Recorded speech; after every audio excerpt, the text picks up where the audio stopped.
I need you to listen to me with the kind of attention you usually save for men who make your heart race.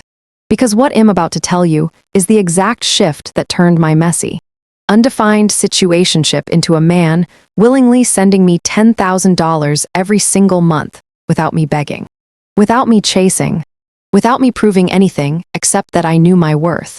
The truth is, for most of my life, I confused being easygoing with being valuable.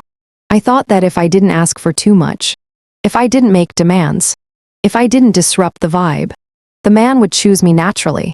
But that mindset is the exact reason so many women stay stuck in half relationships, half efforts, half love stories that drain them spiritually, emotionally, financially. I was one of them, until one very specific afternoon that cracked my entire identity open. He texted me, "Hey, you free?" And instead of my usual reflex, that instant drop everything and run energy, I paused. I looked at the message like a queen would, not a girl. I asked myself a question I had never asked before. What do I feel like doing? Not what would keep him, not what would make him happy, not what would avoid him losing interest. What do I want? And the answer was simple. I wanted to finish my latte, finish my journal entry, and finish the version of myself that lived her life waiting for a man's invitation. So I put the phone down. I breathed. I let him sit with the silence he had never felt from me before. And that tiny pause was the beginning of everything. He double texted an hour later. Then he called. That day, for the first time, he felt what it was like to not have automatic access to me. And here's the thing about men. They value what they have to reach for. They grow from what they have to earn. They cherish what they have to invest into. Instant access feels good in the moment, but it kills attraction slowly, quietly, invisibly. So when he asked if he could see me that night, I smiled, not the sweet smile I used to give when I was trying to be the easy girl, but that soft, knowing smile of a woman who finally understands her value. I told him, tonight doesn't work for me, but Friday might. No apology, no explanation, no nervous energy, just choice. And I swear, in that moment, the air around me changed. Feminine power is quiet, but it's undeniable. When you step into it, the universe rearranges men, opportunities, energy, everything. The next few days were almost magical. He started texting earlier in the day. He started planning ahead. He started asking what I liked instead of assuming I would like whatever he chose. And because I wasn't scrambling to keep him, I finally had the emotional space to observe him. Really observe him. That's when I noticed something interesting. He wasn't a bad guy. He was just responding to the version of me who had trained him that I would accept crumbs. And the moment I stopped performing for male approval, he naturally stepped into a more purposeful masculinity. On Friday, he picked me up with a car service instead of sending me a half-hearted outside.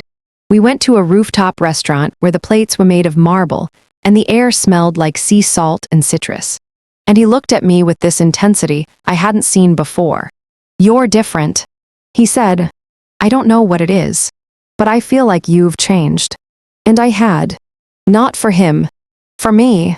Men can feel when your energy is no longer wrapped around them like a needy vine. They can feel when you're rooted in yourself. They can feel when you become the kind of woman they can't just hang out with. They either step up or step out. And the moment a man realizes he could lose you, he starts treating you like someone worth keeping. That night I didn't fill every silence with chatter or emotional labor. I didn't try too hard. I didn't laugh at jokes that weren't funny.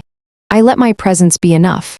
And presence embodied, centered, feminine presence is the one thing men cannot resist. After dinner, he said, "I want to see you more often." I didn't melt like I used to. I leaned back slightly, looked at him, and said, "If it's consistent and intentional, I'm open to that. Not demanding, not cold, just sovereign." And here's where the psychological shift happens. When a woman stops acting like an unpaid girlfriend in a situationship, the man unconsciously upgrades his behavior because he realizes the relationship dynamic he enjoyed is no longer available. A woman who values herself becomes a mirror, that exposes whether a man has the capacity to rise. And he wanted to rise. Within 2 weeks, he was the one initiating every plan, checking in regularly, planning actual dates instead of pulling up, and showing up in ways I didn't even know he was capable of. Because when you stop chasing, men either collapse or transform, and the ones who transform, those are the ones who become providers.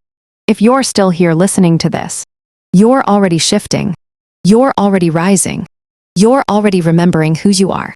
So breathe. Queen, this is only the beginning. I remember the exact night everything shifted. The exact second I realized that the man who once treated me like a casual maybe was about to start treating me like a non-negotiable luxury. And it wasn't because I begged or hinted or played some outdated pick-me game. It was because I made one silent internal decision that changed the entire energetic dynamic between us.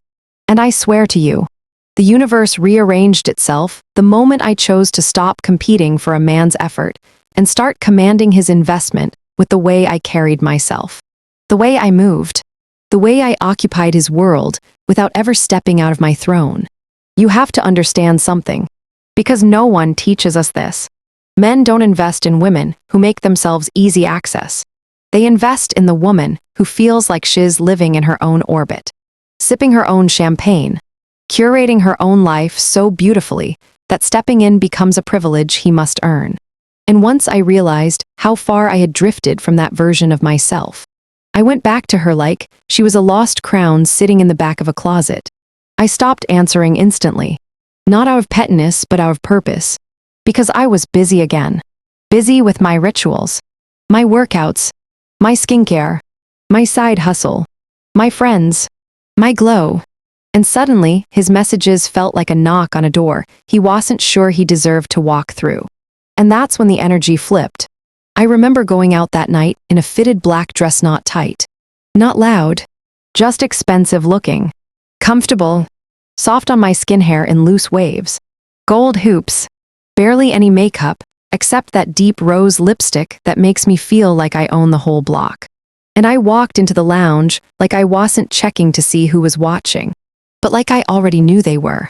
Men feel that. Men smell that. Men respond to that.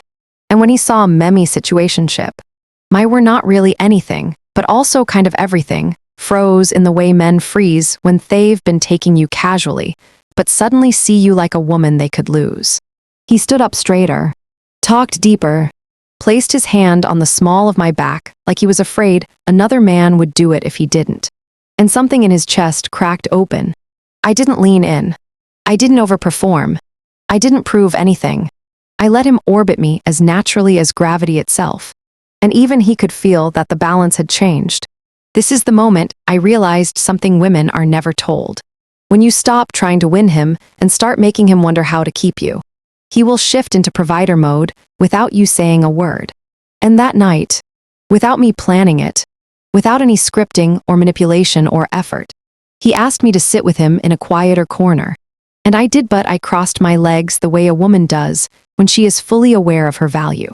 Sipped my drink slowly, and let silence work for me more than any flirtation ever could. He leaned forward. Men always lean forward when they feel they are at risk of being left behind, and he asked the question that would change my life. Are you seeing anyone else? I smiled, soft and knowing, and said the most powerful phrase a woman can ever say to a man who hasn't been giving enough. I'm seeing what feels good.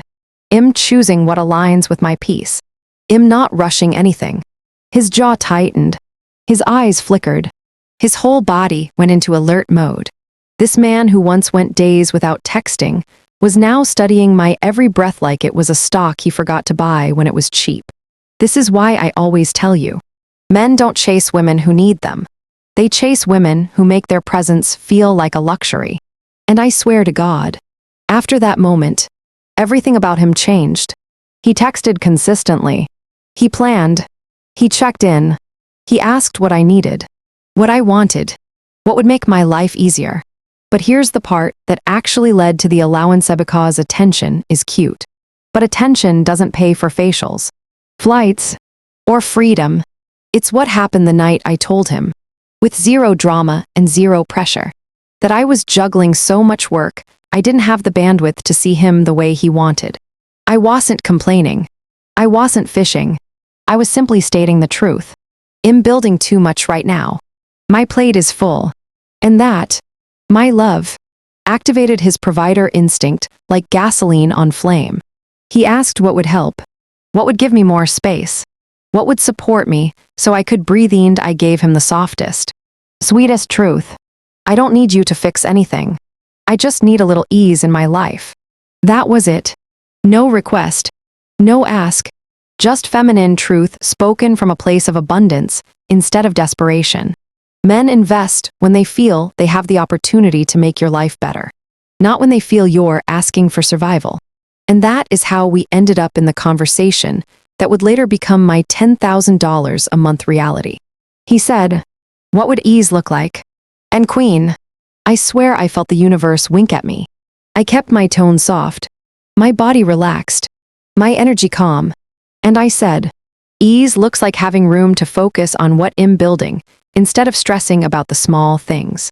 He nodded slowly, like he was unlocking a new room in his own masculine identity. And he said, "Let me take care of that." And within 48 hours, this man who once couldn't even plan a proper date sent me a message that said, "I want to support you. Tell me what feels respectful." I didn't give him a number. I didn't negotiate. I didn't itemize my needs. I simply said, "Support looks like consistency." And that, my love, is how he replied with the words that rearranged my entire nervous system. Would $2,500 a week help? That is how a situationship becomes an allowance. That is how casual becomes committed. That is how a man goes from not ready to let me make your life easier. Because the second you start living like a woman whose presence is a privilege, men invest like you're their most precious asset. Submissive men make extraordinary husbands because their emotional wiring leads them to prioritize harmony, connection, and partnership over ego, dominance, or competition. A submissive man doesn't approach relationships as a battlefield where someone must win. Instead, he sees love as a space where both partners grow, where both feel valued, and where decisions are made with care rather than pressure.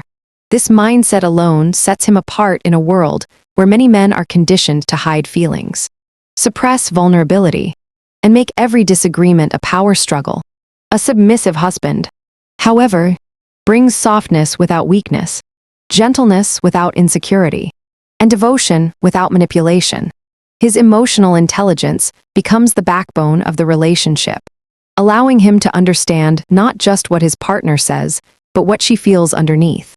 This makes communication smoother, arguments shorter, and trust deeper. Another powerful quality submissive men possess is their natural inclination towards service, not in a degrading way, but in a deeply loving one. They pay attention to details most men ignore. They remember what makes their woman smile, what comforts her after a long day, what foods she craves, what gestures melt her stress, and what words reassure her heart. They don't do this because they are desperate or weak. They do it because giving affection brings them genuine happiness. It's a form of emotional generosity that strengthens the bond between partners. In marriage, where small acts of care accumulate into lifelong affection, this trait becomes incredibly valuable. Women often say they want a man who understands their needs, but submissive men go beyond understanding to anticipate. And anticipation is one of the rarest love languages in modern relationships. Submissive men also excel at creating emotional safety. They don't weaponize silence, withdraw affection to punish, or use anger as control. Instead, they create a peaceful environment where their partner feels accepted rather than judged. This emotional safety allows women to relax into their feminine energy, express their vulnerability, and feel fully seen. Many marriages fail not because of financial stress or differences in personality, but because one partner never feels emotionally safe. A submissive husband becomes the emotional anchor in the relationship, offering presence, patience, and warmth. This stability makes conflicts less destructive and intimacy more meaningful. One of the most misunderstood qualities of submissive men is the way they handle power dynamics. Contrary to stereotypes, a submissive man is not powerless, is simply secure enough to let his partner shine. He doesn't feel threatened by her success, her confidence, or her ambition. In fact, he celebrates it. He becomes the supportive foundation behind his partner's growth, cheering her on without envy, insecurity, or competition. Many women today carry heavy emotional, social, and professional responsibilities. A submissive husband lightens that load by being emotionally available, communicative, cooperative, and empathetic.